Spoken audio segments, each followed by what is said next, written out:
Hello and welcome to the Wisden Cricket Weekly podcast. The English summer is only 2.5 weeks away. We'll be cranking up our pre-season coverage.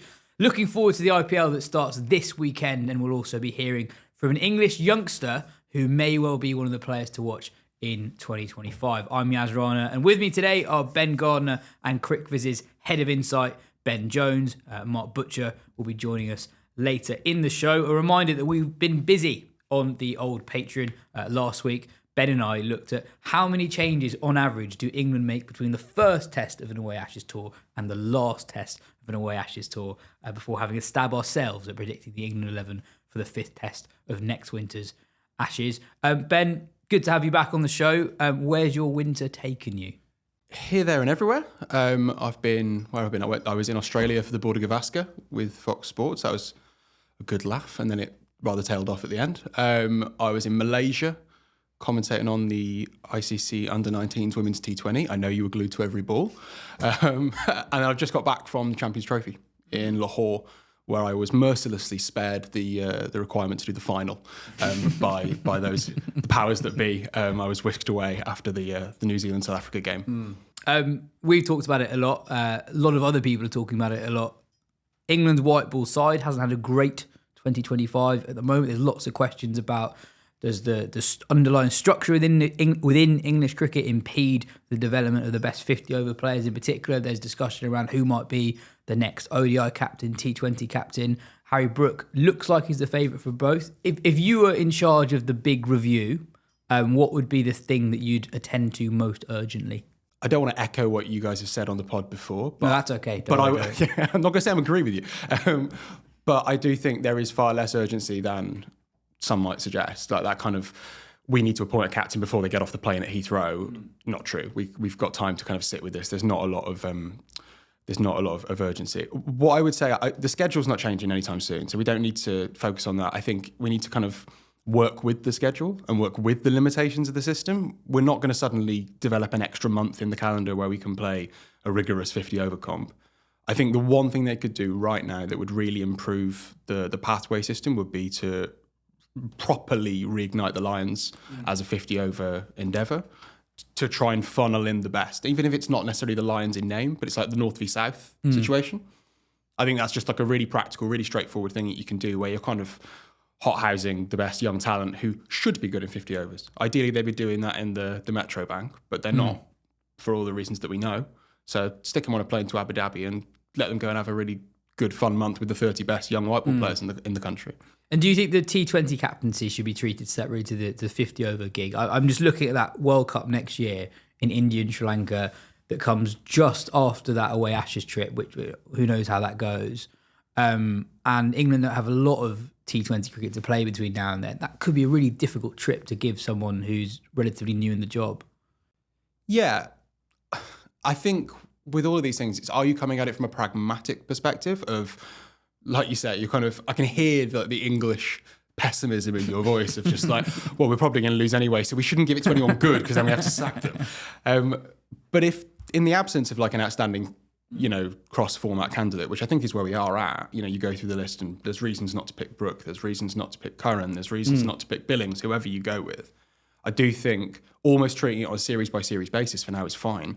And then hopefully you stumble across a situation where there's an outstanding captain, whether it's Brook replicating what he did against Australia, where I thought he was pretty good, really proactive and actually delivered with the bat, or whether it's someone who's coming from a bit more left field. And then you get a chance to almost put someone who's in form as a captain, which is not something we really talk about. But I think in terms of confidence and confidence in a group of players, that's probably a better opportunity to end up with someone who's not just going to get thrown under the bus when they go out in the Super 12s or whatever. Ben, in T20 cricket nowadays, you do just have teams that are cobbled together at relatively short notice and someone's in charge.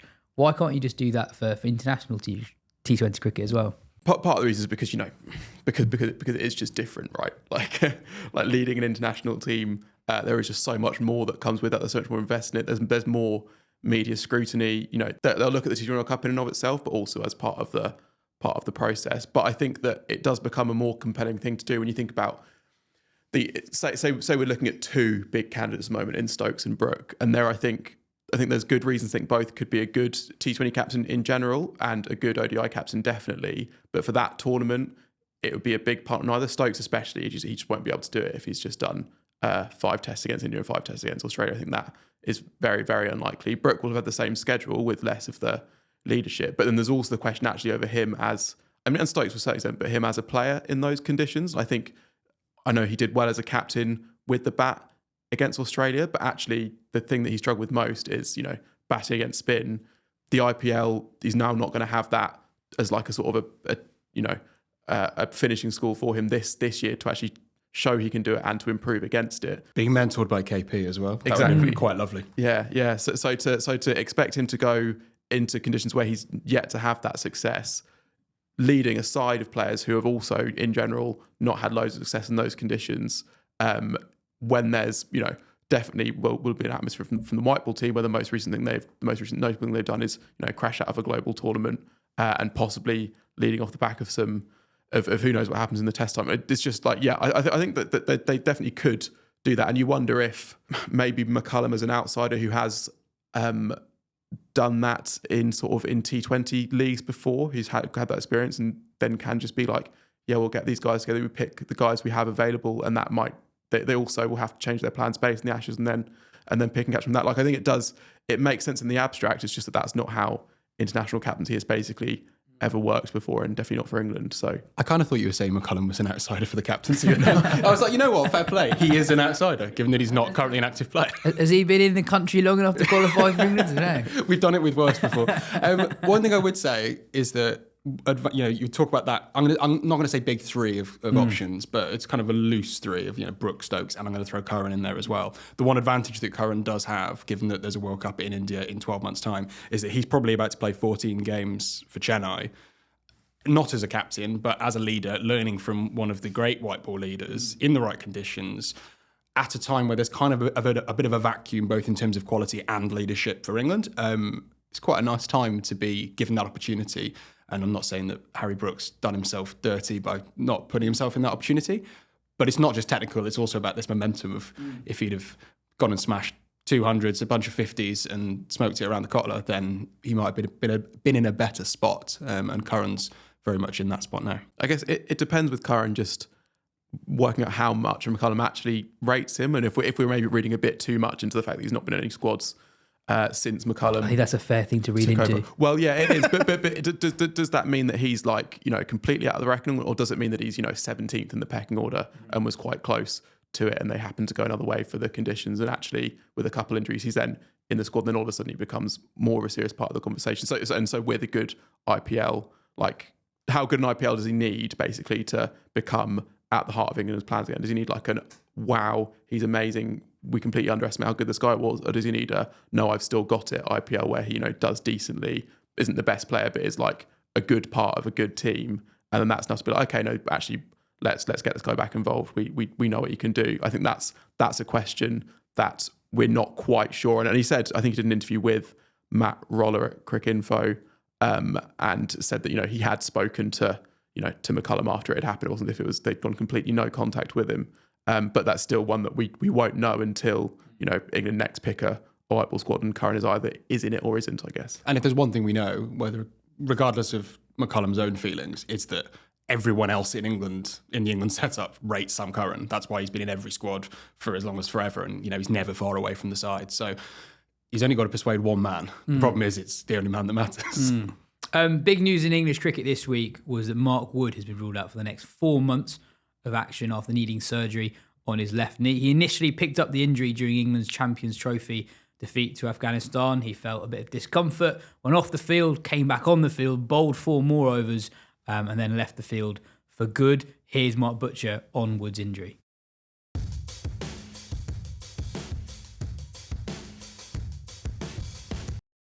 But the big news from an England point of view this week was that Mark Wood has been ruled out for 4 months. That practically rules him out of the entire English Test summer, 1 test against Zimbabwe, but crucially the 5 tests against India as well. How big a blow is that for both Wood, who's now 35, but also England as they prepare for the Ashes Down Under? Yeah, I mean, I suppose there's 2 ways you can look at it. We've always known that Mark Wood has a finite amount of overs in his very slim and wiry body, and that missing the English summer, providing, of course, that the knee heals well enough and he's able to be fit and strong enough to go to Australia, might actually work out quite well for the Ashes. However, as you say, he's 35, getting on a little bit and coming back from these major injuries as a high pace bowler becomes increasingly difficult. And I suppose you just never know whether or not someone will ever be the same again after a long layoff at that age. So it's a double-edged sword. It could work out amazingly well. That's always that possibility, particularly given how tenacious he is and how that he takes care of himself. He's always very, very fit. So there's no danger that he's going to blow up to 17 stone or something in the layoff. And so that just not having the miles on the clock might mean that he's in a great position to get through 5 Ashes Test matches. But that the flip side of that is very much that it could be the end. Of him as a Test match bowler. I very much hope it's the former. Hoping and presuming he does make a full recovery, England would rather want Wood in Australia to be fit than at home for a 5-test series against India, right? Even forgetting the significance of the 2 series, I'm not saying that the Ashes is infinitely bigger than an India series. It's more that Wood as a bowler is so much more useful to England in Australia than he is in England. I have nothing further to add, Your Cool. Honour. That's exactly right. England can pick from lesser paced bowlers who are more capable of using movement and seam movement and things like that in England than Wood's high pace being absolutely necessary here at home. Of course, it's very handy wherever you go, but England have more ways to fill in the holes for his absence at home than they would do in Australia. So yeah, I mean, as I said, it's double-edged. It could work out fantastically well. It could be a very sad day for him and for England cricket fans too. Also related to the Ashes, David Warner spoke to the press last week ahead of his move to Lords, where he will call Lords home during the summer when he joins the London Spirit in the 100. And he was asked specifically about how he saw the Ashes shaping up with 8-9 months to go. He said, unsurprisingly, that Australia are favourites, and obviously I think they are. He cited the experience of their bowling attack and how they've got 1,400 Test wickets behind them. England at the moment, you're not entirely sure what the makeup of that attack will look like down under. But he said something that I thought was quite interesting about how he thought. Obviously, he's not only is he a great run scorer, he's a great pot stirrer as well. And he said that he thought that England's method with the bat is less likely to work down under because of the extra bounce. Do you think there's any truth in that? I think there is some, for sure. Particularly, I mean, look, it makes the role of the openers, the top 3, incredibly important in Australia, because the conditions change so wildly between being very challenging, pace, bounce, perhaps some swing, maybe even some seam at times with the brand new Kookaburra, and then going to very, very flat, where the cricket becomes a little bit more attritional unless you have a Shane Warne or somebody like that to toss the ball to after the 30th or 40th over. So he's half right, And what it does is it means that there's an absolute premium on not being 3 or 4 down in the first 20. If England can get off to some steadier starts and not have the middle order exposed while the ball is still hard, new, and bouncing, then Bazball might very well work extremely well.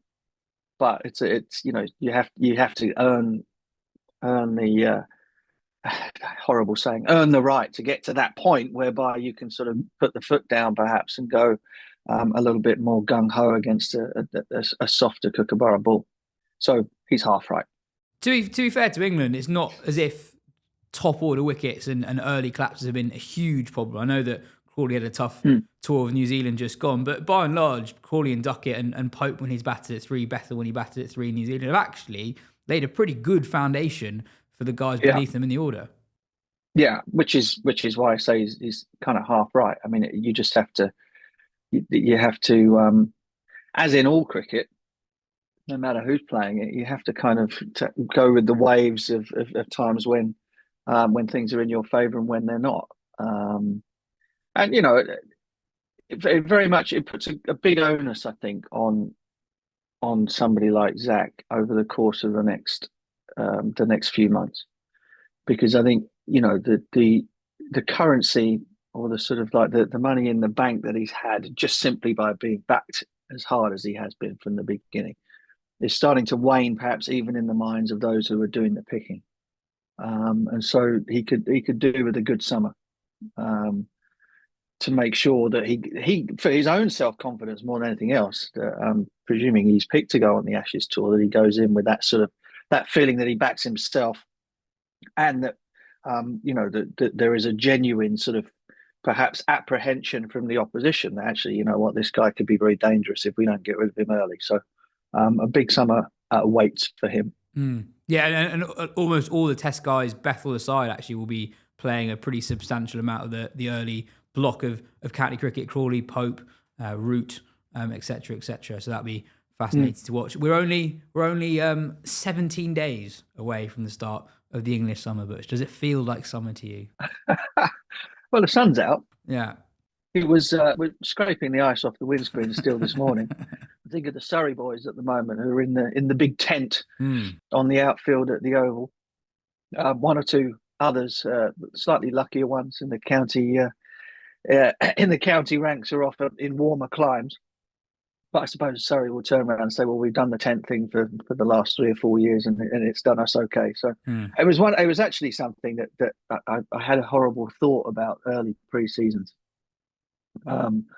Just a couple of days ago, when it was utterly bitter early in the morning, and thinking that we actually made a decision under Adam Hollioake's captaincy years ago not to go away on pre-season tours, because you'd go away, say South Africa or even Australia at times. I think we might have gone to Perth on one occasion, and sort of came back, and the cricket being so wildly different to all the stuff that you'd done for the last 3 or 4 weeks meant you got off to a horribly slow start.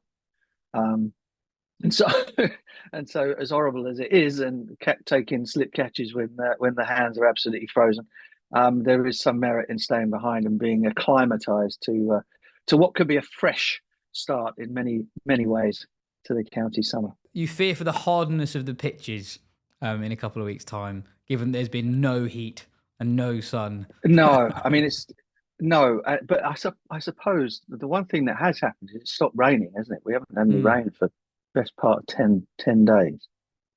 But almost guaranteed that as things warm up a little bit and the season hoves into view, it will hack it down again for another for another couple of weeks just before it's about to start. No, I'm sure. But fingers crossed, everything goes well. You know, the groundsmen will be quite happy over the last 10 days or so that they've had ample opportunity to kind of get the covers off and do some work.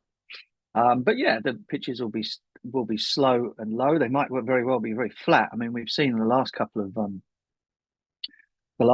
openings, the opening month, where everyone's sort of thinking, well, we're starting so early, it's going to fly all over the place and seam and nip, that there were mountains of runs scored in April last year. And that might very well be the case again this time. Well, not long until we find out. Cheers for your time, Butch. Catch you next week.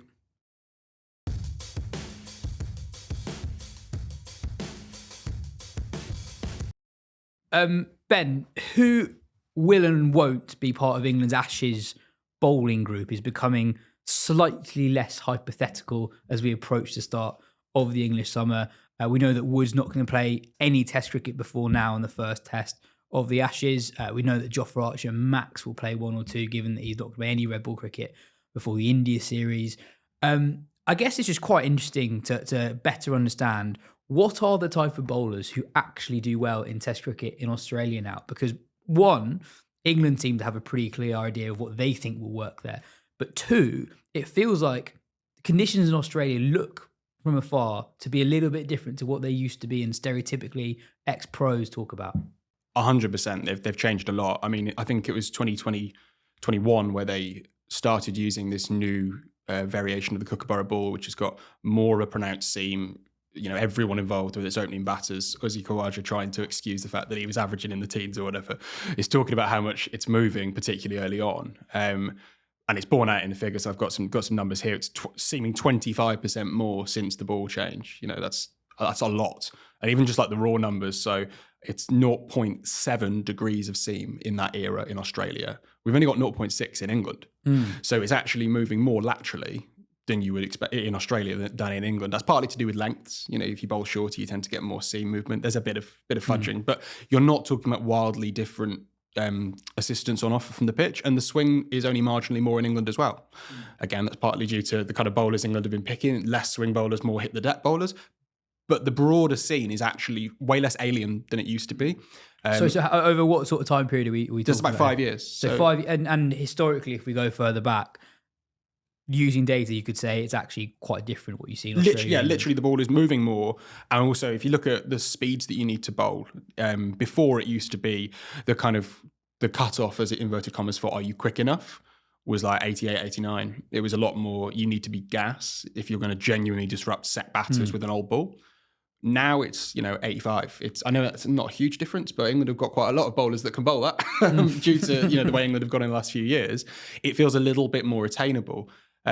However, obviously, that needs to be matched with skill and control. And I feel like that's maybe what England are lacking a little bit. We've suddenly got the brute force and the pace to get the ball down at 88, 89, but not necessarily with the control. I know Bryden Carter's had a good 6 months. His stocks are quite high, but I think if I was buying or selling, I think I might be selling at this point. I think he's not necessarily going to be able to keep that level. Same with Gus Atkinson, but to be fair, he's averaging about 12 in Test cricket. That's fair enough. You're going to see a bit of evening out. So I think across the board, England have really moved towards a kind of bowler that might have helped them win the Ashes in 17-18, but might not help them win the Ashes in 25-26. Do you echo Ben's fears? Yeah, I guess so. And I always wonder as well with these things if England they can go so to extremes. I mean, we see this all the time. Even looking at that, so say the India Test or where they were like, we need to pick this exact one type of bowler, and that's the only type bowler we're going to pick. Where actually, like having a bowling attack, like you can have guys that do different roles within that, and whereas they seem to think like, no, we're going to take wickets in this way, and that's what we're going to do. Like I actually think if you look at going back, I think the old ball thing is obviously really crucial, but actually, like you can maybe pick one guy or two guys, or a few guys in a squad to do that, but in a team, you might want one guy to do that, to come in that sort of 30 to 70 over mark, and then a bit of sort of holding and fudging elsewhere, because you also want the guys who are going to make the absolute most of the new ball, which we have seen in Test cricket in Australia and the Shield, as you say as well, that can have a real impact. I mean, you look at Scott Boland, obviously, it's a great story that his career's had, from being sort of a fringe white ball player like 10 years ago now to having this extraordinary start in Test cricket, but that has coincided with the ball seeming more. And I remember looking at some numbers that he doesn't swing the ball at all, basically, but he does get seam movement, and that is the thing that that's harder to play as a batter, and it's more on offer now as well. So I guess the thing is, as well, as will England sort of change their tack, or will they even, because sometimes what they haven't done so much as well is pick a squad that then allows them to pick a variety of different teams, and will they actually do that this time? Will they think like, okay, actually we'll pick 2 or 3 guys who we think are really quick, but we'll also pick a Dan Worrell or a Sam Cook in there, and we'll also pick some all-rounders we can balance the side as we want. Will they do that, or will they think, no, we've got like our idea here of how we want to do it, and we're going to pick a squad that will allow us to do it, even if some of those guys need a rest here and there? I think that's the thing, and I would lean towards the format. And I think that the hints from Rob Key in that press conference the other week when he was naming Sam Cook and saying about how early bowled in Australia, and talking about Dan Worrell as a real option, I think that's it feels like there's some movement under the surface that might be moving, but you won't know until they put that squad, I guess. Just one thing. I think once you actually hit those speed requirements, that whether you agree it's 85 or 89 or whatever, the thing that correlates most with success, incredibly boring start to a sentence, is line, control of line. You look, since ball tracking data began in 2006, tick off your Cricket Viz bingo cards, is if you look at the seamers with the highest percentage of balls on a good line in that channel outside off stump, it's Jasprit Bumrah, Pat Cummins, and Josh Hazlewood. It's probably three, if not the three, of the best bowlers in the world during that time. And that's why I personally, and I'll put a little bit of my reputation on the line, I think the bowler who will do best for England in Australia is going to be Matt Potts if he's fit, because actually that's the guy who has the best control of line of anyone in England, outside of a retired James Anderson. And I think it's not necessarily what England would expect. They want Atkinson, they want Wood knocking people's heads off, Cast bowling people through the gate with nip backers, and Atkinson nicking people off. But actually, just hitting that line outside off stump, it's not very sexy. It's not very high performance. We've got a 5-year strategic plan to blow Australia away.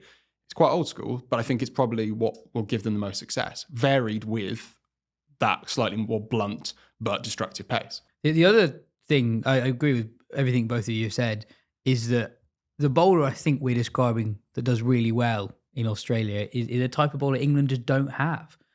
Those guys you're talking about, even if you say that the bar for pace is 85 rather than what it was at 88 in Australia, English cricket doesn't have at the moment guys who hit those speeds and are also really accurate. Those Aussie three, they're really quick, or not quite as quick as they used to be, but they're quick and they're really accurate. It's not as if they're just quick or they're just accurate. Bumrah as well, he hits high 80s, low 90s MPH. When he wants to. And is incredibly accurate. English cricket at the moment has a lot of guys who can bowl 90, and they've got guys who are incredibly accurate who bowl probably just below 85. They don't have anyone, I think, in that middle sweet spot. And those, looking at the numbers, are the guys who do really well at the moment in Australia. One thing I will just throw in, because I know it's a topic that Gardner brings up a fair bit, is that in that time where the ball's been swinging and seaming and doing a lot, visiting spinners average 60 in Australia. So if people are keeping an eye on, the length of innings is going down, average scores are going down, the opportunity for spinners to bowl in Australia is going down if your name's not Nathan Lyon or Ravichandran Ashwin. I'm not convinced that you can get the variety in the pace attack that England want and need, as Ben said, whilst only picking 3 frontline quicks. I think you need to pick a 4th and then drop the spinner, and then you've suddenly got a slightly more refined, varied battery of seamers, which takes a bit of the pressure off all of them. It's kind of, you're sharing the load, and probably more importantly, taking the load off the captain, who might not need to get through quite as many overs or knee operations. Yeah.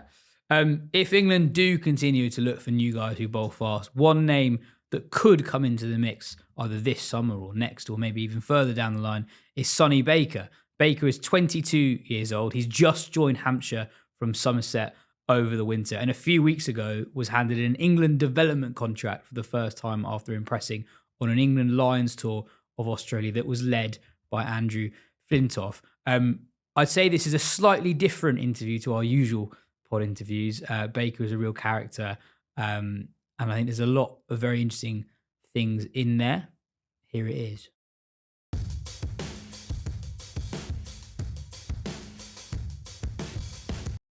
Something a little bit different for the next section of the show. We're very lucky to be joined by Hampshire and England Lions seamer Sonny Baker. Sonny, great to have you with us. Let's start with your winter. You were out in Australia with the England Lions. And what was that experience like for you at a relatively early stage of your career? Yeah, it was fantastic. I was really, really grateful for the opportunity. And, I went to Guyana just beforehand. There was a camp in South Africa that a lot of the lads went on. But I went to Guyana with Hampshire instead, where we were playing in a T20, the Global Super League, I think it was called, T20 comp, which was good. But, I think the thing that benefited me most on that front was that there was a speed gun there. So that was good that everyone could see in terms of the speeds I was bowling, which I think impressed some of the coaching staff. I mean, I know Fred loves some of the massive carry-on celebrations I was giving it in Guyana as well. So like the energy I was bowling with. And yeah, it was good. It was good fun. Really enjoyed the comp, and obviously really good to, having moved to Hampshire now, good to get to know the lads and settle in and just spend a bit of time with them as alongside. There wasn't a great deal to do outside the hotel, so it was pretty perfectly suited for me. And then if you'd have offered me the way that the tour went in Australia at the start of the winter, I'd have absolutely snatched your hand off at that. So yeah, I was really pleased, and then yeah, led into the development contract that I'm on now, which is just, it's a bit surreal at the minute, to be honest. Yeah. I mean, so how did you? When did you find out about the contract? I was actually in Edinburgh, just seeing my girlfriend, and we were, chatting. I can't remember what I think we just got out the sauna or something. And then I got a call from Fred. I sent him a nice message after saying, thanks so much for the tour. He said in his summary post tour, like, send a message to the coaches and, the guys who've left, and just say thank you if you really think they made a big difference. And I thought, I don't think anyone's actually going to message him. Like, having it been his idea, I think it'd be pretty rare for someone to send him a message and say, oh, thanks very much. But, some of the stuff he said to me and the support that he showed me throughout that whole prep, that whole tour, just by backing my skills and trusting me to just go out there and bowl fast and try and create chances, which was just a great freedom to have, was really, really, really beneficial. So I sent him a little message, and I thought he was just calling up to say, "Yo, thanks for the message," because he started with that. He said, "Oh, I'm just his little boy Preston. He was, I think he was watching him train at Old Trafford or something. He was doing like a 1-to-1, and he just said, "Oh, Sonny, thanks very much for the message. How are you?" And I thought it was just a casual chat. And he goes, "Oh, by the way, I'm going to cut to the chase. I want to offer you a development contract." And I'm not lost for words very often, but I was like, really not sure what to say. Similarly, when I got the call that I was going to be going to Australia, which was absolutely fantastic. So yeah, really, really grateful, and yeah, glad to have been given the backing. So the speed gun thing, was that in Guyana or Australia? That was in Guyana. So the games were televised. Okay, in Guyana. okay. So it was a competition. We had, I think Guyana had struck oil and were looking to try and get some Indian investment. The Prime Minister was there before we were, and the airport was closed, so our flight got delayed by like 2 hours. They shut the whole airport down, and it was Guyana themselves. The way it was advertised was like Guyana versus the world. So it was the first competition where you'd had 5 teams from 5 different nations. So you had Lahore of Pakistan. Goffey was actually the coach there, so it's fantastic to catch up with him, which was just awesome. And yeah, I've sent him a message to follow up on, which would be great. And yeah, Guyana themselves, Hampshire, Victoria from Australia, and then Rangpur from Bangladesh, who actually ended up winning the whole thing, having lost the first 2 games, which was just outrageous. So yeah, they did really well, and it was a good competition to be a part of. It was good fun. What was it like getting that sort of praise from Flintoff and working with him so closely over the winter? Because for a certain generation of cricket fans in the UK, he's the hero. The guy, yeah. I mean, absolutely. It was pretty surreal first speaking to him, where you're like, every man and his dog has got those 05 Ashes videos, and I had the little DVDs. The way I learned the fielding positions was actually when I was like, I think I was just going to do some captaincy at like under 14s for club cricket or something, and I was trying to learn what the fielding positions were. And I learned that from watching the Ashes videos and trying to work out where they were hitting the ball. And I think it's fair to say that Fred featured in them quite a lot. So it was spectacular to have been given praise by someone who has obviously been out there and done it themselves. And it really does, I think, carry a lot more weight when Fred saying something's world class is different to other people saying something's world class. And the amount of respect that he's got off the guys, not just off of the back of what he's done from a playing point of view, but also from a coaching point of view. Like, I think he's a very, very good coach, very, very personable, really good people skills, which are really, really showed. The whole group really loves the way he goes about things. And I think the camp that we just went out and did in Abu Dhabi, got back yesterday, was phenomenally put together. Like, really, really intricate planning and detail, which is something I try and aspire to myself a lot. And got a lot of respect earned from, I think, everybody. Everybody there said that's the best camp we've been on by far. We were lucky enough to have Stokesy out there with us as well, while he was doing his hamstring rehab. And yeah, having those two combined and doing stuff was just crazy. I think Fred's a real good coach, not just from a playing point of view in that he's earned the respect, but also that he really does think about things and has some fantastic people skills also. I don't know if you saw the press release that accompanied the announcement that you got a development contract. Do you see this? Yeah, I don't really look at social media stuff or press releases very much. I don't blame you. I just not in the sense that I'd be worried about someone saying something bad, because to be honest, I'd almost rather someone dig me out and say, oh, Sonny doesn't do XYZ, because then it's like, all right, then I'll show you, bud. I'd much rather that than lots of smoke being blown. But yeah, no, I did see that, and that was really special. Obviously made my dad really proud to read that. That was where I got it from. Like dad'll try and read everything, and he won't necessarily tell me about all of it, but he'll said, oh, did you see XYZ? He was more asking around what the difference in character. Yes, I was going to ask you this. Because a few the cricket journos saw this and we sort of WhatsApping each other. Like, that's quite a weird line, because he's heaping you with praise, but he starts it with, "We are very, very different characters." Yeah, I think it was a bit of a. I had a few people ask me about that actually. I was surprised that it was phrased that way, but I think Fred was getting across my mannerisms, like how I'll always bring my notebook around with me.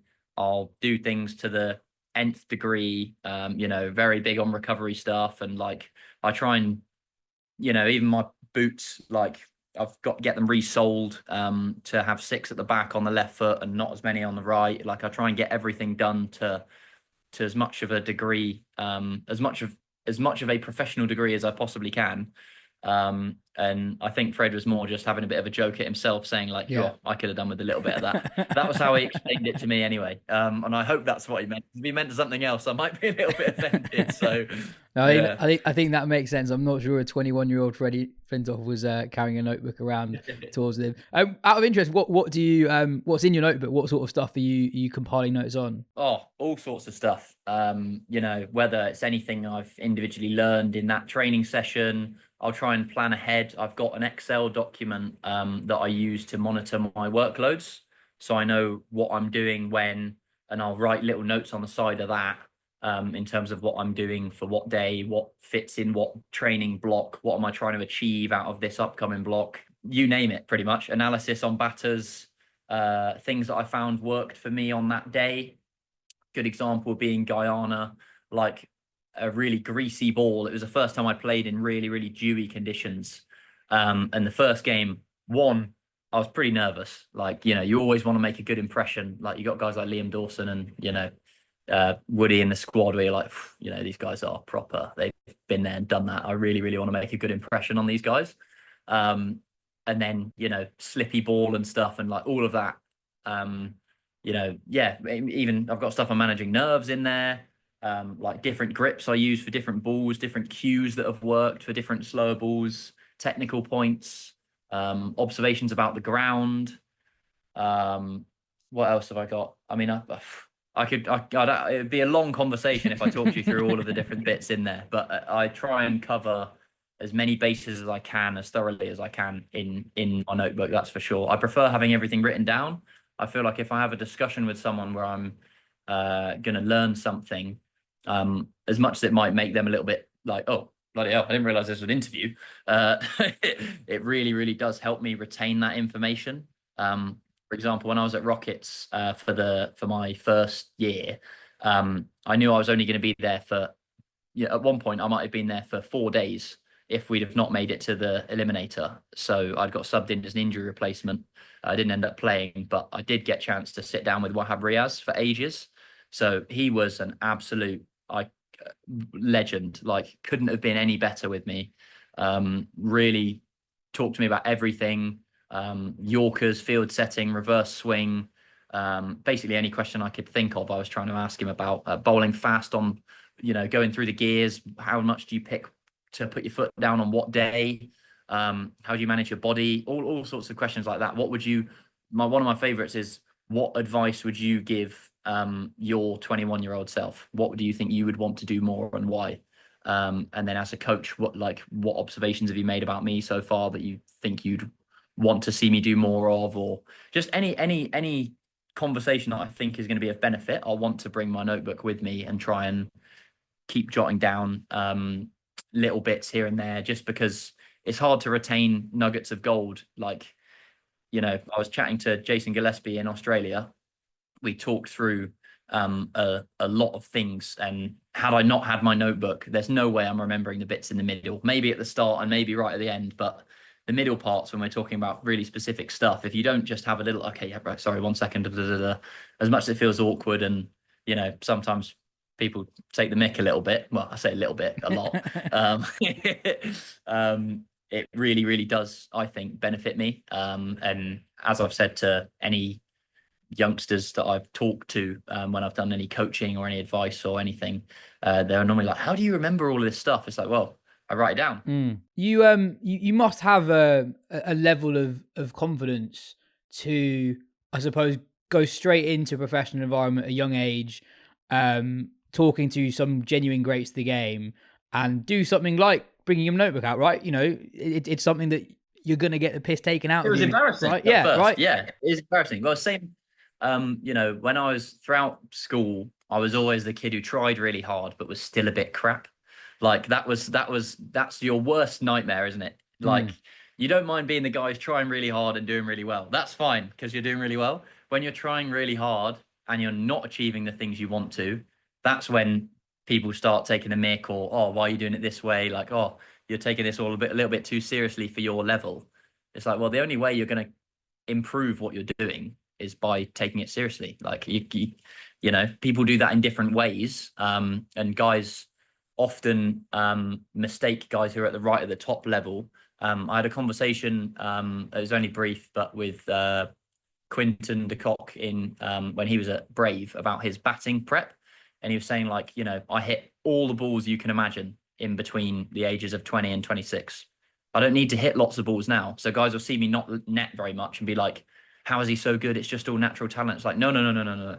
You missed the bit where I was hitting thousands and thousands and thousands of balls a week in the indoor nets or wherever in SA. People don't see that part. They just see now he's at the top end and he only hits twice a week. I can hit twice a week. It's like, well, no, the reason he can only hit twice a week now, or only wants to hit twice a week now, is because he knows his game to the absolute finest detail. He might not have written it down in a notebook. That might not be his personal preference, but he will know loads of details about his stuff. And I think, that if I could give any advice to my young self, it'd be like, don't be embarrassed to do that stuff. It does pay off. It really does. And it's horrible being that guy who's desperately trying to achieve something and trying to just do everything to the nth degree, and then still being a little bit bang average. That's a really tough position to be in. But the only way you're ever going to be the best that you can be, and different people have different thresholds of potential, but be the best you can be and truly sit there at the end of the day when you're however old and you're done with cricket, you're done with whatever, in any form of life, in my opinion, and be completely content that, you know what, I did everything I can, is if you're willing to front the embarrassment of trying really hard and being a bit bang average, because it happens. You're going to have to go through that stage of being a learner at some point. So yeah, I suppose confidence, or just more of a set value and inner belief that, this is the way to do things. I think that's been pretty instilled by my dad as I've grown up. Like, if you're going to do something, do it properly and do it in a way in which after you're done, you're going to be content with and you can live with it. The way he said it is, there's a lot of people who used to be the best centre half in the Southwest. There's a lot of guys sat in the pub going, oh, I used to be that guy, and then my knee, and if I'd have just worked a little bit harder, I'd have been doing this and that. It's like, well, yeah, you could have been, but you didn't, because you didn't work harder. So fundamentally, the only thing we're looking at is the results. You didn't do that. So you can say whatever you want. And quite often, I think people fall into the trap of, oh, I can do this you know, if I don't try as hard, it doesn't look bad when I fail because I'm not trying. Oh, I'm not trying. It doesn't matter. But yeah, you still failed, bud. Like, you can say what you want, but fundamentally, as much as it looks effortless when it works and you look like an absolute wizard, when it doesn't work, it's still not worked. And there'll be a little bit inside of you where you go, could have probably done a bit more there. And I know it. And that's the only person who'll know it is you. So yeah, that's just, I think it's more the deep belief that that is how the world works rather than just outright confidence. If it was just on confidence and I didn't really believe that it would make a difference being thorough, then I don't think I'd be able to do it. You do get that look, even if it's just momentary, where it's like, is this guy serious? Like, he's actually getting a notebook out. I thought we were just going for a beer. Like, Yeah. you know, and he's the lime and soda as well. But like, wow, this is getting a bit intense. You know what I mean? So yeah, there's a bit of a long spiel, but No, that's that's really something interesting. we feel pretty passionate about. So for example, like on the lime and soda thing, do you not drink, and is that a conscious decision based on what's best for you? Yeah, I'll pick my moments. Like, generally, I won't drink very much. Like, I don't really like drinking casually. It just makes me feel a little bit bad about. And no, I don't judge people. They can do whatever they want. Like, it's their own preference. Some guys enjoy having a bit of a casual drink with the lads, and like, it's fine for them and doesn't affect them in a way that they feel has a detrimental impact on them. Whereas for me, I think it generally does, and I try and avoid it where I can.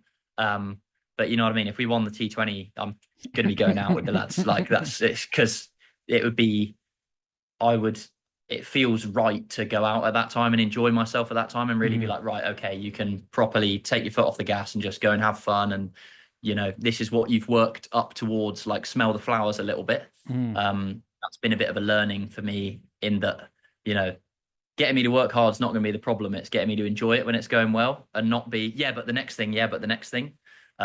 So yeah, I suppose drinking's a little bit of a part of that, but you know, there's been some of the best nights I've had have been without drinking, and also I've had some great nights while I have been drinking. So it sort of depends on the thing. But again, similarly, like, you know, if guys are Muslim or whatever and they don't drink, nobody is ever going to have a problem with that. Same as nobody's really ever made me feel that uncomfortable about not drinking. As soon as you say, oh, I don't really feel like drinking tonight, people are like, okay, cool, sweet, that's fine. Because they get how you are. As long as you're consistent with what your behaviors are and you're not suddenly drinking loads and then stop, and then people would never really say anything to make you feel uncomfortable. So, which is really good. Back to what might be in your notebook. What did you learn from, like, I suppose, specifically bowling front, from working with Flintoff? He's one of the fastest bowlers England have ever produced. You bowl quickly. What A, from maybe a technical point of view, but B, I think more interestingly from a mindset point of view, how did he help you? Because what I find quite interesting around English cricket and the desire to produce bowlers who bowl 90 miles per hour is that very, very few people have experience of doing it, right? So lots of people might be able to help you with the technical side of it, but actually very, very, very few English players ever have actually delivered a ball at 90 miles per hour in a test match. So yeah, just from that point of view, how did Flintoff help you? Because it's hard. That's why. You know what I mean? It's hard work. And that's, I think, I was talking to Fred about this just, I think we were having lunch at Loughborough. It was the first time we really had an in-depth conversation. And we were just talking about fast bowling, and I said something along the lines of, like, I think one of the reasons I bowl fast is because I really want to. I really, really want to. You know what I mean? Like, I understand that comes with added risks and added effort and added all sorts of things. Like, it's a lot of hard work required for that, and I'm completely okay with that. And it's what I really find exciting about the game. It's what makes me passionate about the game. So, you know, why would I not want to do that? So yeah, I think that is something that is often overlooked, is the real desire to want to do it. Like, if you want to bowl fast, you've got to try and bowl fast. You know what I mean? That's one of the things Lockie Ferguson said on, I can't remember whether it was on Pace Journal interview he did it on, but I think so, where he's talking about the intent to bowl fast is one of his biggest factors as to why he bowls 150 Ks. And yeah, in terms of a technical point of view, he's tried not to get too involved with my action. I don't think. I think he's just left me to bowl fast the way I want to. Like ball speed's happy, and touch wood. I'm gonna actually do that as well. That my body's been okay so far. Having gone through in pretty extensive rehab, as I've mentioned on a few of these with a guy called Aaron Lewis in Australia, which was really great for me. Went through my movement profile and how I want to move, and everyone's different, right? They're all going to have different actions. So his was really catered to my body, which was it has been fantastic so far. As I said, touch wood. Everything's been good. And then from a tactical point of view, he has been just fantastic. Like some of the learnings in terms of, I'd never really experienced reverse swing very much. I'd not bowled with a ball that was old enough. The only brief chance I'd had to do it was with Wahab, where we were in the 100 and we were just practicing. Like I know I wasn't going to be playing, so it's like, play around, try and bowl this rapid at fifth stump and just see what happens. And it was like, tail back, that's nice. Hello, like. And he said, similarly with your action, you don't want to think about trying to reverse it. Just bowl as fast as you can, and it'll go because your action is catered to doing that. I don't know whether that's because I'm slightly more round arm or what that is. I naturally get a chance to tail the ball in anyway. But yeah, from a tactical point of view around what line to start your deliveries when you're bowling reverse swing, it said generally getting tighter to the stumps was harder, and feedback from the batters was like, that made it a lot harder. Like everything felt like it was going away from me because you're tight to the stumps, throwing it at sixth. It's all going away. And then suddenly the last minute tails back and I know it's going to be hitting the stumps, so I can't leave it. And if it doesn't swing as much, I'm going to nick off, and there's nothing I can really do about that because I have to play, which was obviously a nice thing to have going on. I think we were tampering with the balls pretty bad. So, I mean, we were being fairly generous with how much it was reversing, but that was obviously purely for a training purpose before I go off on it. Of course, but that was good. It was a good chance to do that. It was good. Enjoyed it. And also, what was it just like hearing someone like Flintoff just giving you full license to just bowl fast? Oh, it's so good. It's just, I mean, I can't actually express how great that is. Like when you get a chance, similarly, Pop, who's a bowling coach at Hampshire, Graham Welch, he's an absolute legend, said in Guyana before, I think my first game, I bowled a delivery at 148 point something or other. And it was like, wow, that was fast. I didn't know at the time. I was pretty disappointed with my performance. I think I was bowled one down the leg side off a lefty, and because our keeper had to be stood so close because the ball wasn't bouncing, just because of the surfaces, it fired off down and went for 5. And I was like, oh no, this is tough. I think I ended up for 30 off my 2 overs in a close game, which was obviously not ideal, low scoring.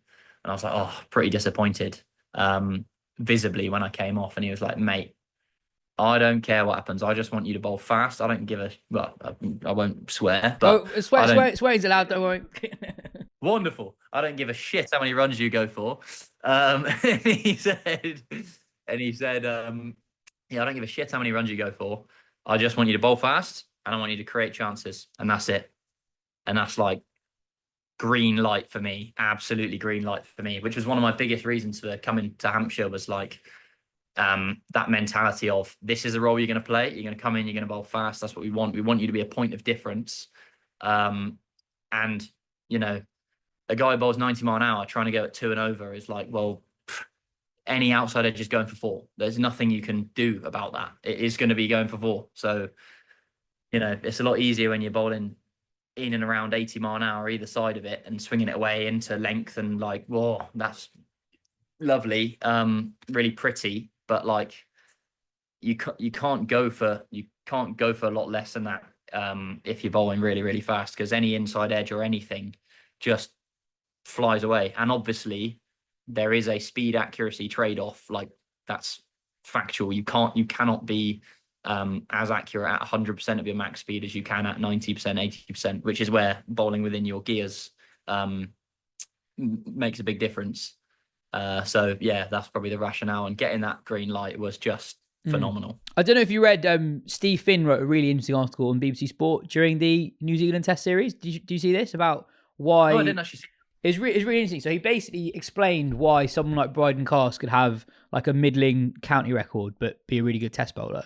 And he basically said that if you're bowling towards 90 miles per hour in county cricket, it's so hard to protect one side of the ground because you're either bowling at a smaller venue that just has smaller dimensions than you would in a test match, or you're playing at a bigger venue and they're looking after the strips in the middle for international cricket later in the summer. So you tend to be bowling towards one side, and if you're towards 90 miles per hour, it can be really, really difficult. And obviously there are things around the schedule as well where it's very difficult for someone to bowl at close to 100% if you're playing back to back, exactly in that April to May period. So I guess like it'd be quite interesting.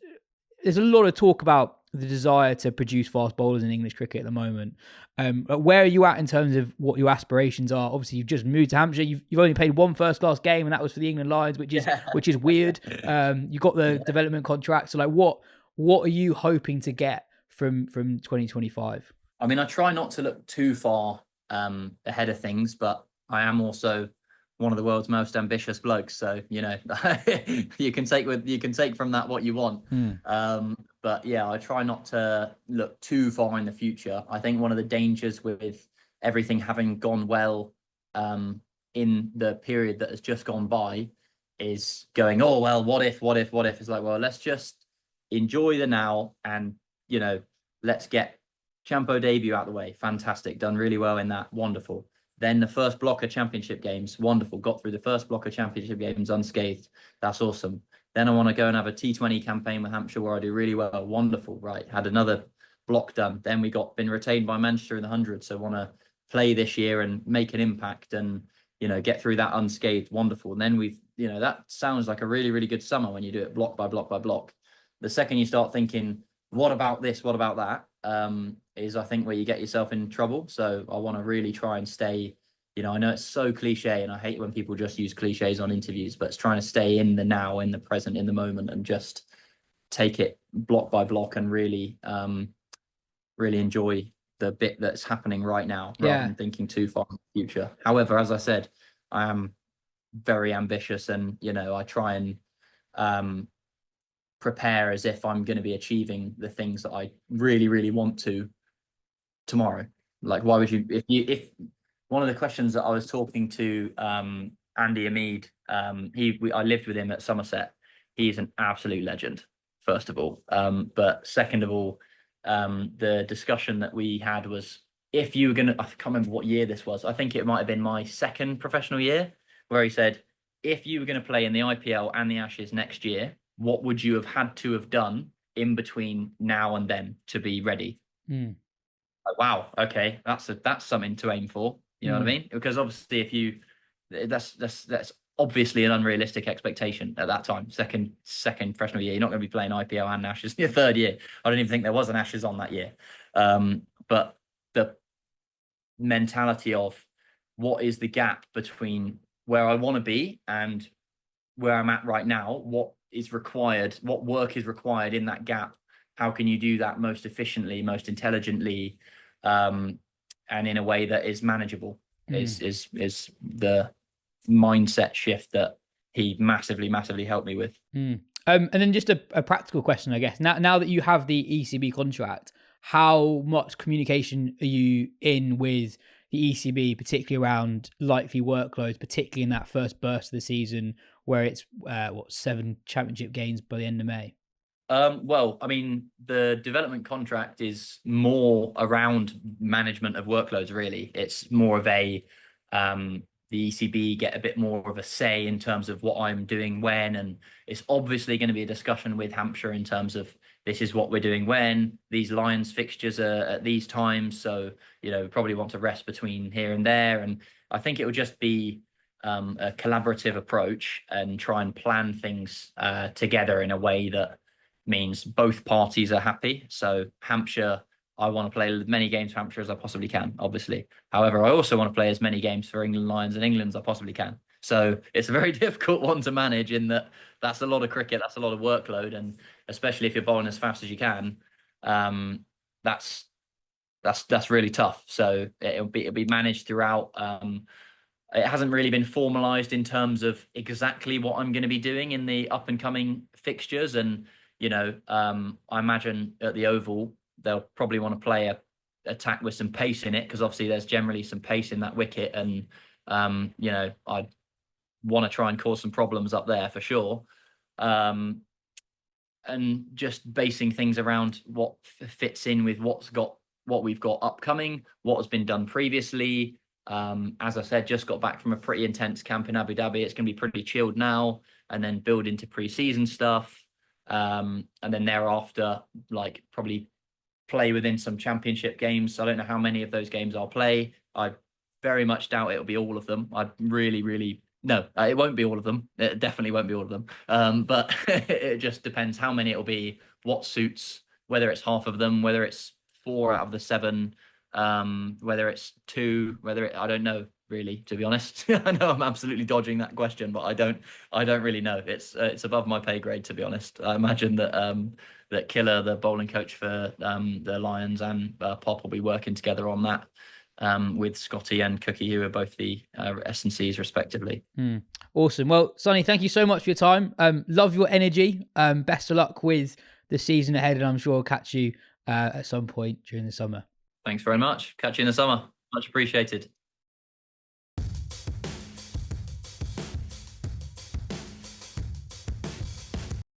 Baker claims he bowls 92 miles per hour. What do the numbers say? Again, I'm sure we were all glued to the Guyana Global Super League with his appearances for Hampshire Hawks, but we've got a bit of ball tracking from that, and his average speed in that was 142 kilometers an hour. Oh, that is really as an average. That is really quick. That's proper gas. Yeah. Again, I can't claim to be matching that data up with the eye test, but yeah, it's another one of these younger bowlers who, you have to wait until they get in front of the Hawk boys. Yeah.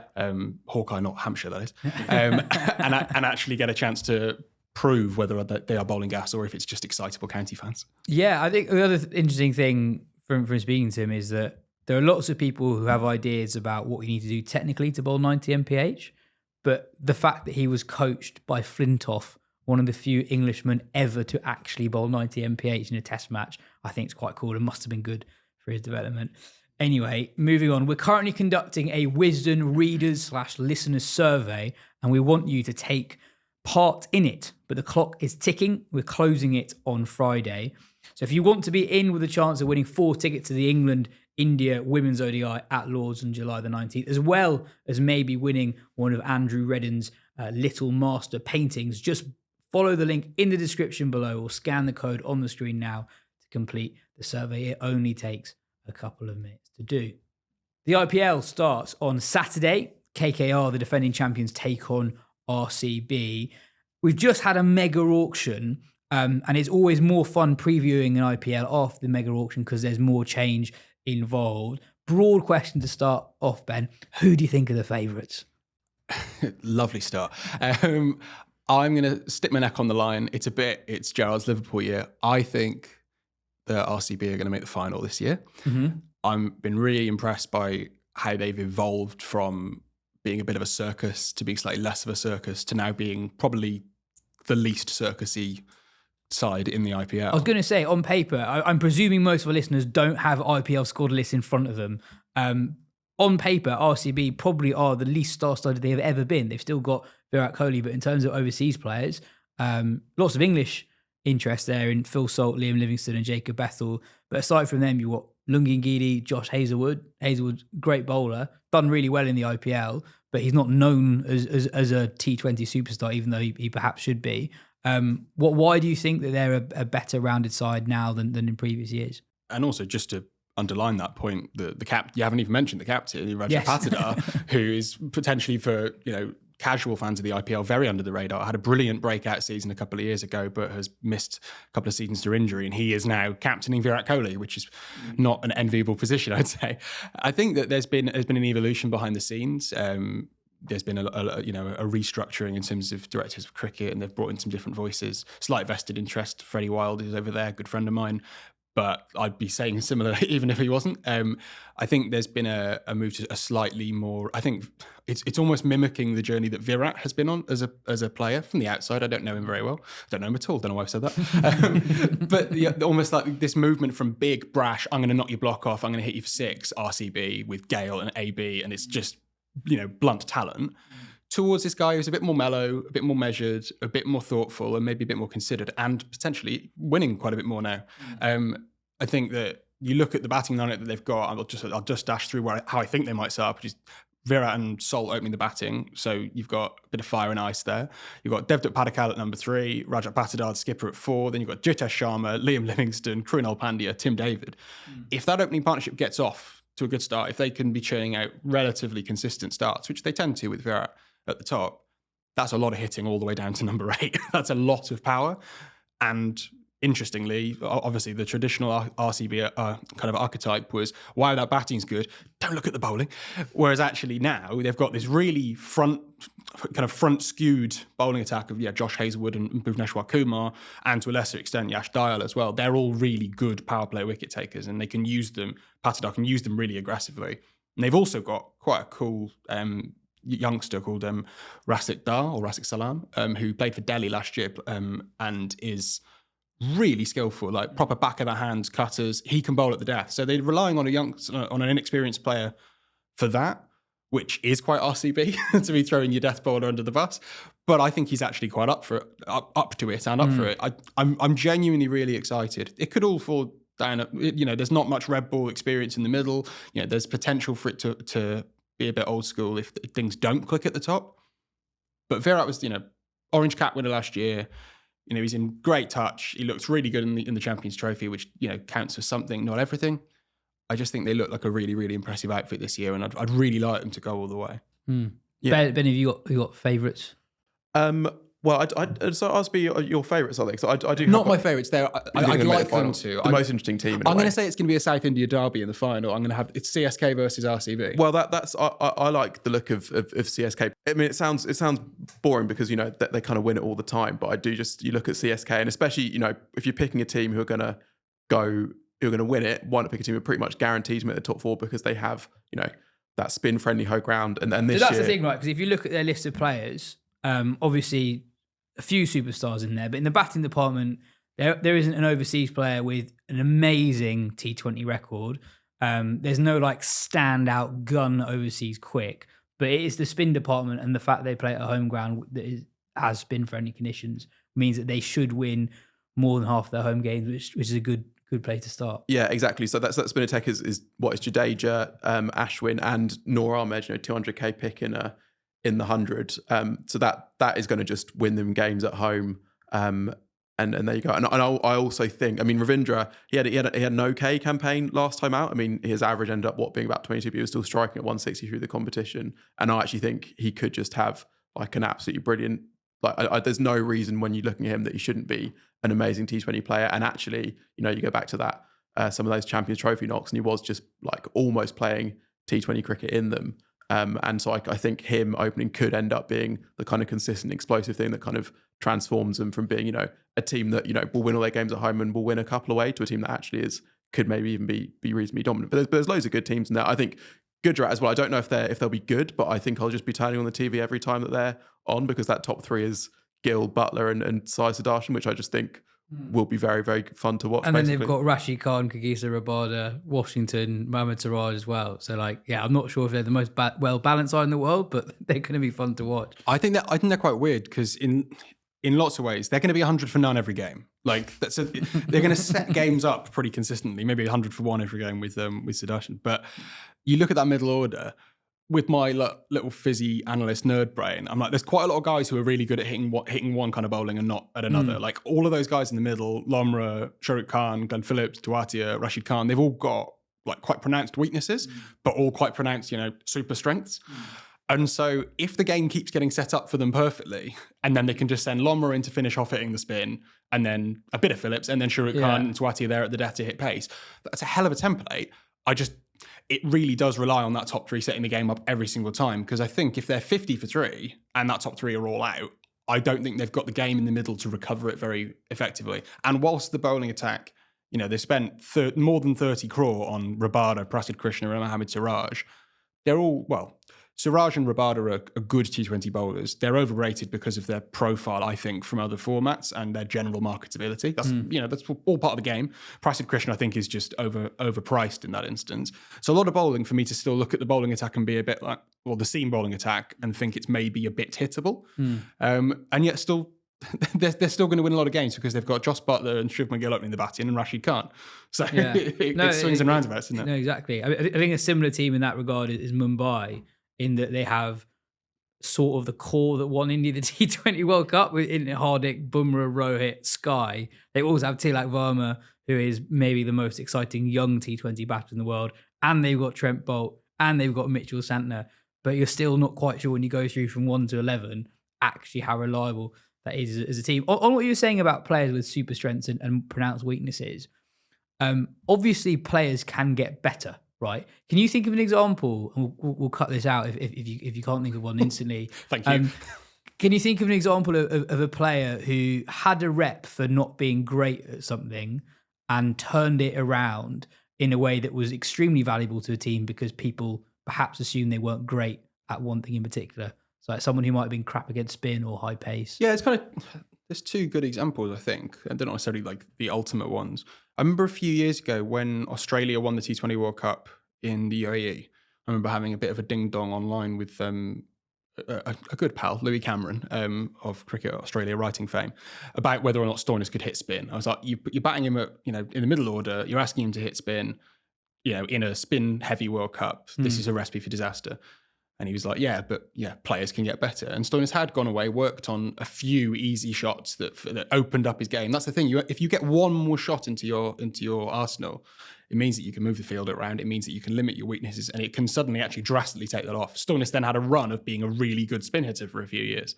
A different example, I think, and he's not in the IPL this year, is Dinesh Karthik, who had an incredible weakness against spin and a brilliant super strength against pace. And he basically decided, I'm not going to improve against spin. I'm just going to make sure every time I get to go in on my thing. So he'd come in, face 6 balls of spin, look like he was going to get out to everyone, but minimize his risk. He would defend everyone, a bit like Dhoni used to. Doesn't do it quite so much anymore. And so you've got two ways. You can either try and improve or just, almost accept your limitations. And maybe that's an age thing. Yeah. DK's 38 at that time, and he goes, look, I'm not going to teach this dog new tricks. I'm just going to have to try and make the most of my insane hitting ability. And more generally, Chris from the Patreon asks, are there any emerging trends in the IPL at the moment? Or T20 cricket more generally? Yeah, I'll stick with the IPL because I think that there's two things really. One, and we were chatting about it off mic, is that I think this is the most open the IPL's ever been. And I think that's partly due to the impact player. This is the first mega auction where people have known about and understood the impact player. And what the knowledge of having the impact player is that you can't have an imbalanced side. It's basically impossible unless you are, really kind of lazy and take your eye off the ball with your planning. You aren't going to find yourself with a player out of position or a bat or the whole short blanket thing.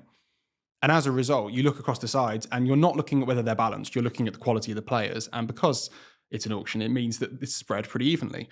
I think probably, if gun to my head, I'd say the weakest team there is Lucknow. And I think I've heard a few people argue RCB as well, actually, which I disagree with for the reasons I've spoken about.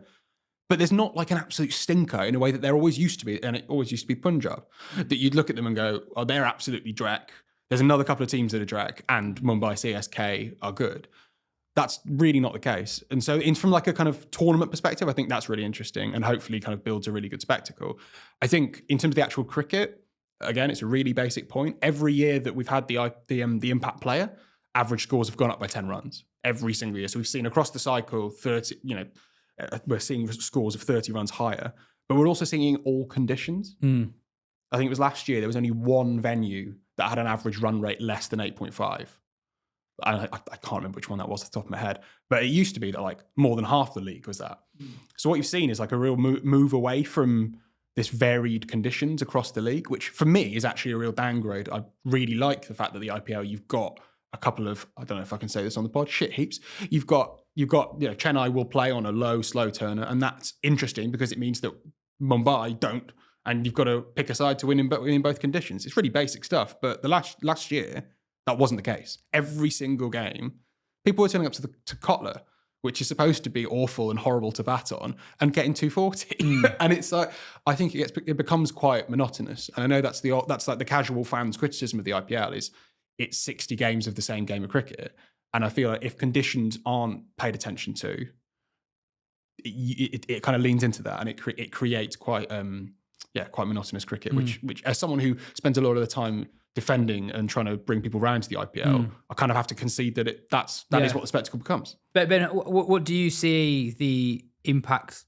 I guess the value of the impact player rule a few years into it. I personally think it is a shame that all-rounders, that like the hardest thing in cricket, to be good enough to do both disciplines in a team, have been slightly devalued.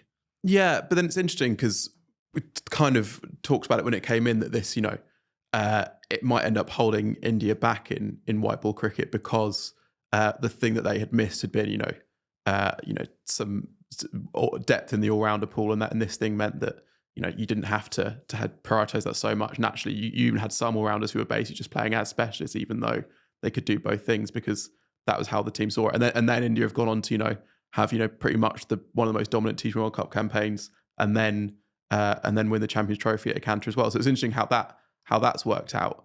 But to be fair, they did have 3 really good all-rounders anyway. That's true. Yeah, that's true. So I guess maybe we'll see it further down the line. Yeah, I mean, I'm not a huge fan of the rule as well, for precisely the reason that you say, and also when it came in, it was introduced as being a new tactical dimension, and actually teams just use it to have an extra batter basically.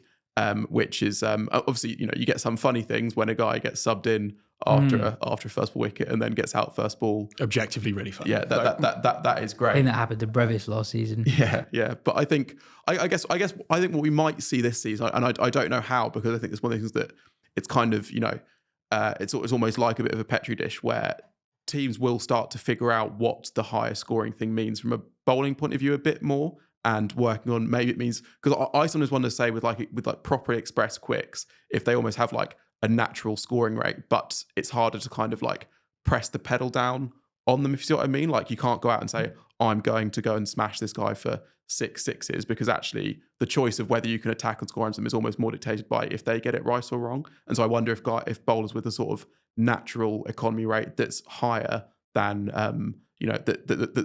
that's higher than would be acceptable in other leagues might actually come more into it in the IPL. But I think that's basically, I think this season we will somehow see some sort of resurgence of a type of bowling or something. I just don't know what it is. But I think that's how cricket just seems to go. You get things where batting is dominant. You think like, oh god, this is the end of the game. How is any bowler ever going to take a wicket again? And all of a sudden, the bowlers in general evolve and learn to do something different. And then it's like, is the game too dominated by the ball? We need to see these big scores and sixes being hit. And then batters figure out something else, or there's a rule change or a condition change up. And I think we'll see that this year somehow. I just don't know exactly how. Basically, just one more thing on the you touched on India winning the T20 World Cup because of those 3 brilliant all-rounders, and particularly the finger spinners with Akshar and Jadeja. I guess the next step for Indian cricket is not can they win a World Cup in 2024, having had 3 seasons of the impact player. It's does this system and this rule turn Abhishek Sharma into a guy that bowls 2 overs of spin, or a guy who is one of the best opening batters in the world and bowls 4 overs of spin, and thus is maybe the best T20 all-rounder in the world. I'm not saying he is now, but like a good system a system that is good from the perspective of producing players for the Indian national side would take someone of Abhishek's talent and make them into that final product. Exactly. And also players like Nitish Kumar Reddy, how much is he going to bowl? His bowling, as soon as he becomes a Hardik replacement for India, is going to be instantly more important for India than it is for him in the IPL. Similarly, like someone like Washington Sundar's batting, he probably doesn't need to bat as much because of the impact rule. If you don't have the impact rule, maybe he's forced to bat slightly higher up the order, and maybe his batting would develop more then. I guess the other side of it though is that because you do have an extra batter, the runs are being scored because they're taking more risks. But actually, I think what you're seeing as well is that those players, when they're going into the international setup, they're not, they're not changing that approach so much, and that is to India's benefit as well. Like I think that that batting strength and depth has just seemed so evident over the last couple of years for India in bilateral cricket, as well as in that T20 Cup win. They just like everyone keeps making hundreds basically, and I think that has partly because, you have these guys who just are completely no fear because of the rule in that competition. But even when the rule's not there, they're still playing with that same philosophy. I think. I'm gonna annoy you because I can feel you itching to move on. But I feel that this is like right in my half volley zone in terms of kind of two things really with the rule, in terms of why I think in the short term it's really created it's aided India's dominance. One is that I think there's almost a parallel with what happened. It's like what Ben is saying. There's a parallel with what happened with England's white ball side when they were, that golden generation who win the World Cup in 2019, grow up playing 40 over cricket, not 50 over cricket, and that cruising speed, Tim Wigmore, Claxon, but like that thing where your natural scoring speed is just slightly quicker. It's only like half a run and over quicker, but across 50 overs, that's taking you from 280 to 310. I think that's quite a big thing for India because they've just started to grow almost like an instinctive rhythm that is just quicker. Also, and it's a thing about the impact player, which I think is I am a little bit parroting the party line because I think this is what the broadcasters would say, but it does mean there's a bit less shit bowled, because it means that most of the time as a batter, you can't be waiting for Liam Livingstone to come on and bowl his three. It's not Liam Livingstone bowling its three. It's Krunal Pandya, or it's a bowler who bats at most. You're never really in a situation, unless you've had a mare with your team construction or someone's gone down injured, where you have to bowl more than 1 or 2 overs of hope we get away with this cross your fingers bowling.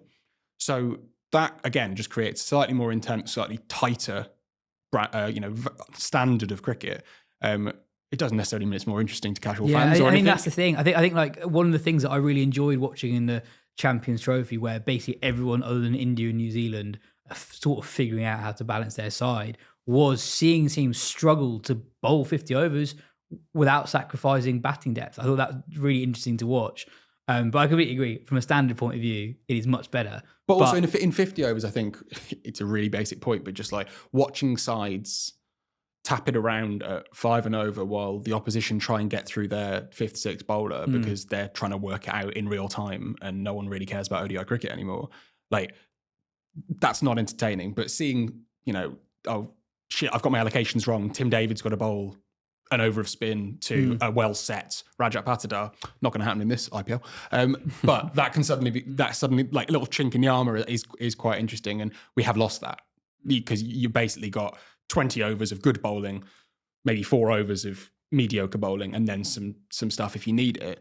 Yeah, you probably have lost that slight charm of a captain turning around and looking in the pockets for their overs and they haven't got any, and suddenly they're, there's 3 sixes out the ground and the game's gone. Which, that is a shame. But I would say that focusing on the potential charms and whimsy of the IPL is not the way to go. It's big, it's brash, it's runs, it's the best. It's the best be the best. I guess I'm just slightly surprised that other leagues haven't taken it up, and also surprised that other leagues haven't tried to do funky things, because I think whatever the rights and wrongs of the impact player rule, it is a talking point. It's interesting. In its first couple of years, in particular, it was interesting and new, and that was exciting in a way. Well, the Big Bash tried it. They introduced 3 crazy new rules. One was the power surge. The power surge, which is actually quite good. We all like that one. The X Factor player, where you could sub someone in, and the bonus point, where if you were ahead at 10 overs, you went from like a 3-point win into a 4-point win. And it's probably no coincidence that the introduction of those 3 rules coincided with the league expanding and everyone stopping watching it because it felt gimmicky, and Australians don't really like gimmicks in their cricket. They just like cricket. They barely like T20 as a gimmick. I think India is a slightly more malleable cricket audience, particularly modern India. They're more happy to be like, oh, does this mean we get to watch Dhoni bat? And I'm being simplistic, but like if it means you get more of the stars, you get more of the names, it's that bigger, bolder, brasher stuff. I think it fits more with their culture, so there's probably more room for experimentation. It was nearly a week ago, but the 100 draft has taken place since we last recorded. Ben, we covered it closely. There was no official live visual coverage, so Ben and I did a YouTube live stream that lasted more than 2.5 hours. Would I have signed us up to do it had I known it was going to be 2.5 hours? Nope. The first hour and a bit was great when we did the women's competition and the first half of the men's competition. Then when we realised it was a 7-minute gap between names coming out about halfway through the men's draft, that was tough.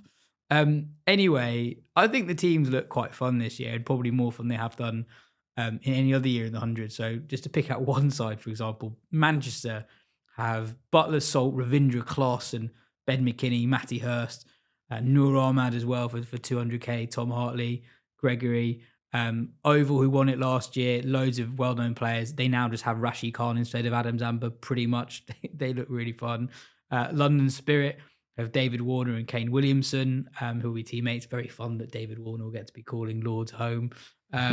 So yeah, I thought from the overall competition point of view, it's a better set of names than we've had previously. Kenny asked, if the tournament is desperate for eyeballs, how on earth didn't they draft Jimmy Anderson? Even I would have probably watched it if he was bowling.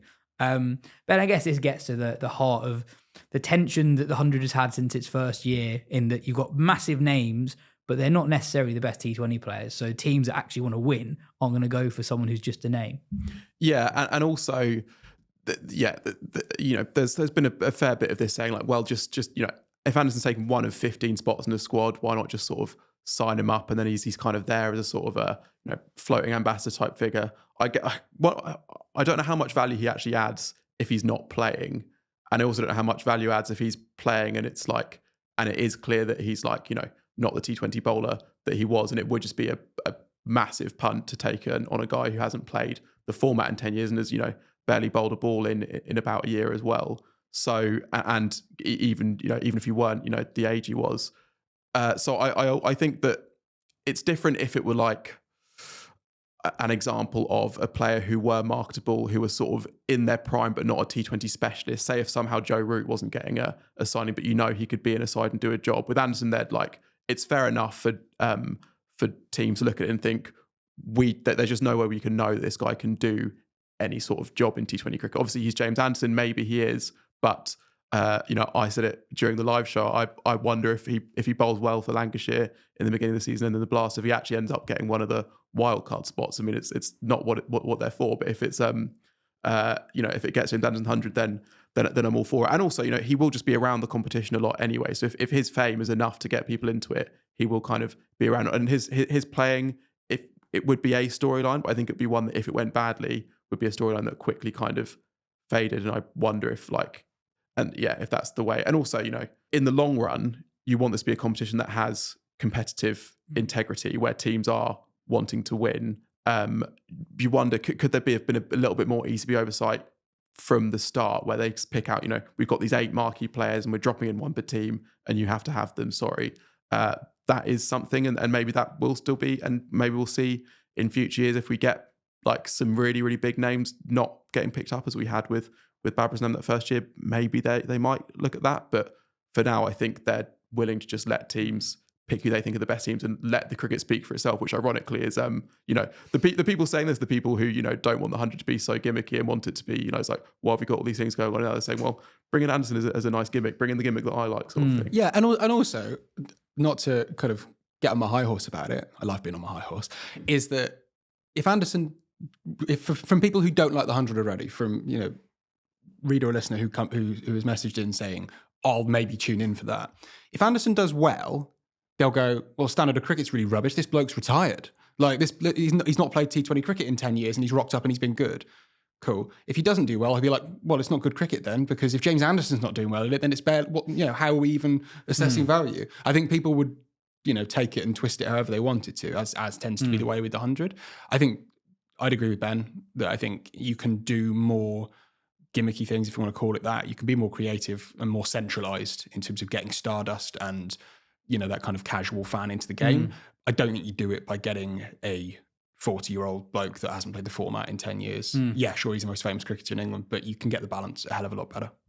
No, I'd agree with that. I've got a potentially controversial hot take that I know will be especially unpopular among players. So if you're a player, press pause, turn off the video. I basically think that even though the names I think are the best the 100 has had, for example, at Lords you've got Williamson and Warner. At Oval you've got Rashid Khan. Manchester have Henrik Klaassen. I don't think that the overall player heft reflects the money, the significant additional money that is in the player pay packages for this year. So forget what the extra money will do for 2026. I must admit, I was a little bit underwhelmed at seeing David Willey pick up a £200,000 contract for a 4-week tournament. Ditto Michael Bracewell. I know he's had a great Champions Trophy. It feels actually just like a not great use of money, to be frank. Players who don't bring in additional people into the ground. A lot of the chat around pay inequality was the argument for increased pay inequality at the higher end was that the men's players who are going to be paid 200k are going to bring more in. It's a halo effect. Yeah. Exactly.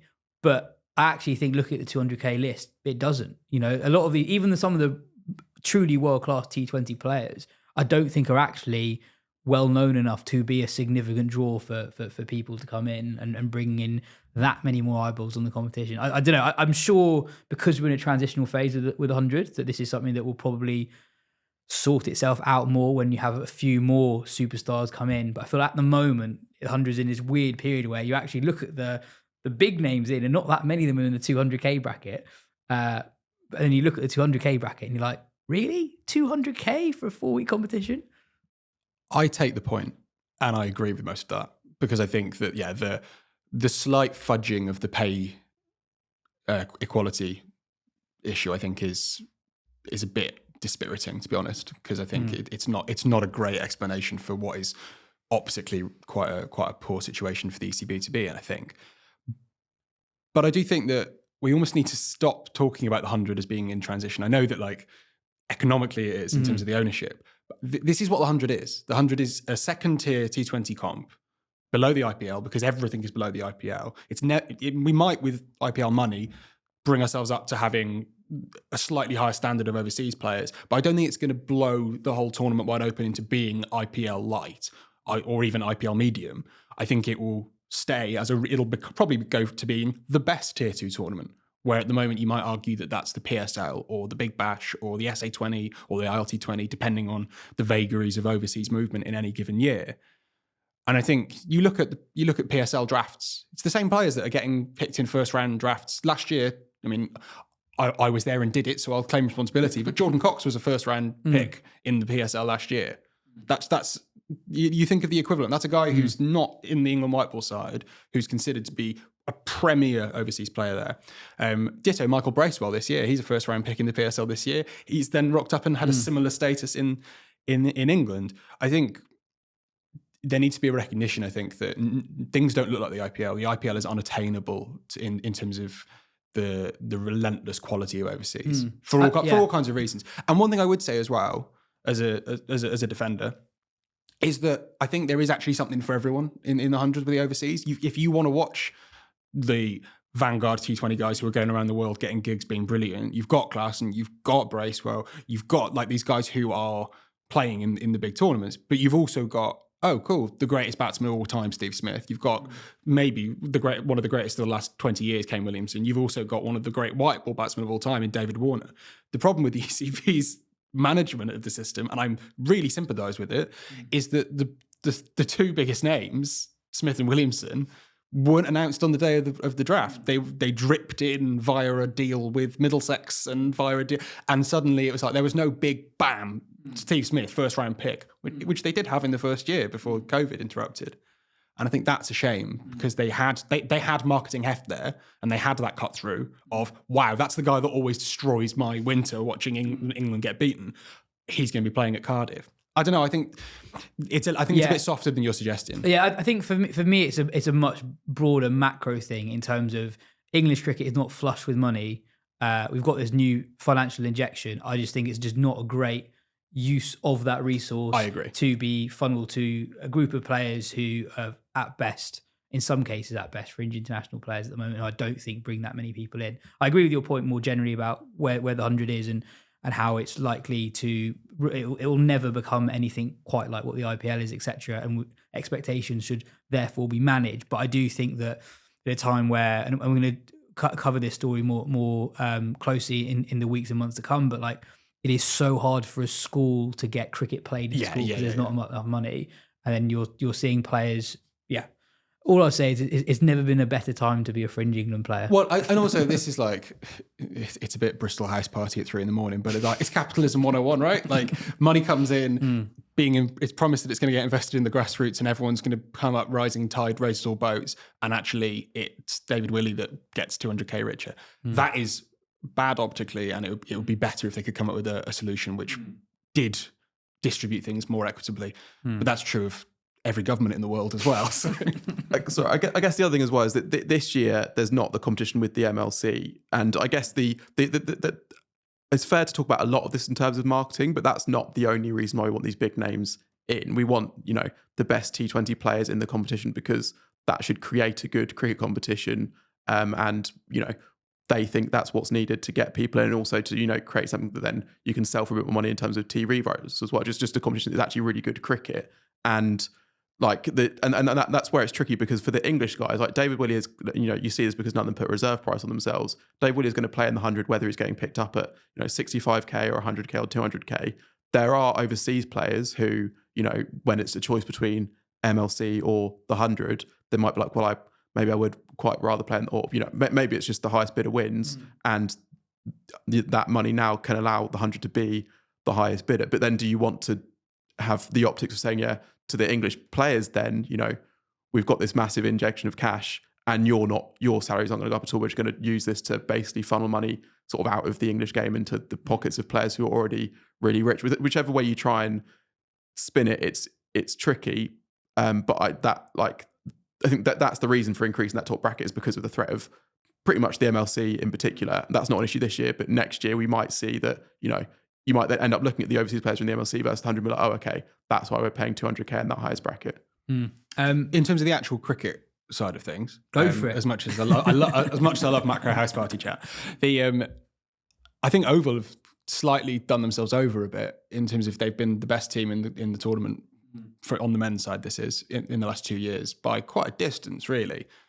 And I think, bizarrely, I'm about to give Dawid Malan quite a big compliment, which is that this, in the first 2 years of the 100, Oval looked brilliant, but the top four of Narayan, Roy, Jackson, Sam Curran kept on falling apart, and they were 20 for 3 every time, and then Sam Billings would come in and save it. And even though that happens in the final with Jimmy Neesham a couple of years ago as well, they've got a collapse in them. But Malan came in and he scored at less than a run a ball, but he made it out the power play almost every single time, and as a result, everything flowed nicely and the batting order felt like held together.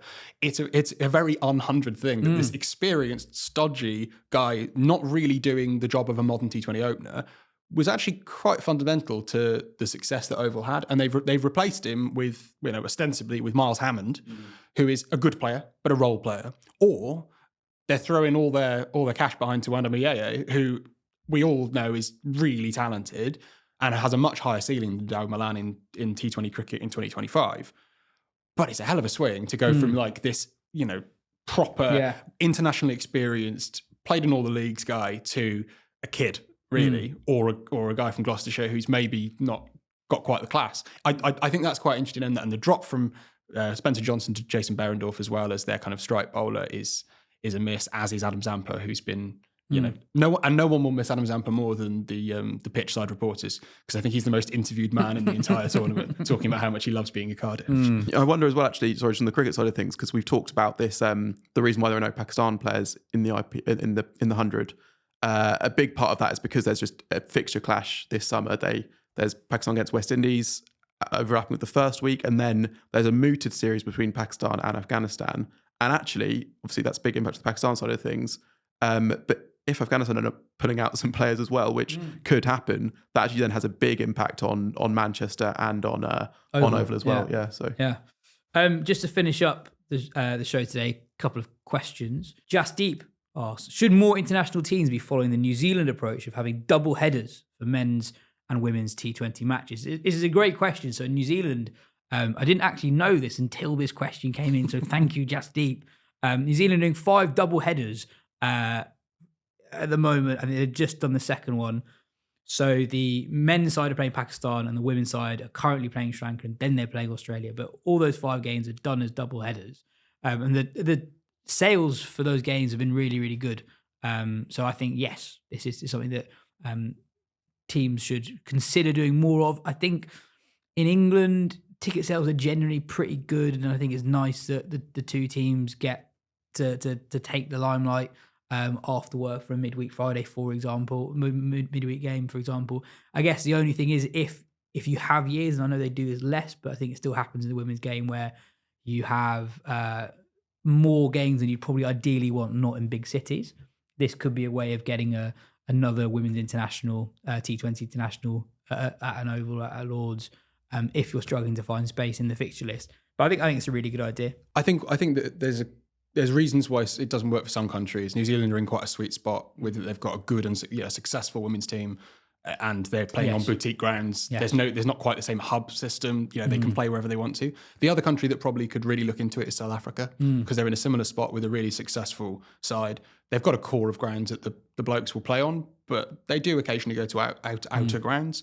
And I think that, again, you can get that kind of boutique cricket atmosphere, which is always quite nice, even from a TV perspective. No, 100%. Just on the cricket itself in New Zealand. So New Zealand are going well against Pakistan at the moment. They're 2-0 up Pakistan, 91 all out in the opener. To be honest, I know we've talked about it a lot recently, Pakistan are such a mess at the moment. There are some guys in their team, genuinely, who barely have played in the PSL, including the captain. Yeah, including the captain. Yeah, that's Islamabad's own. Let's not be.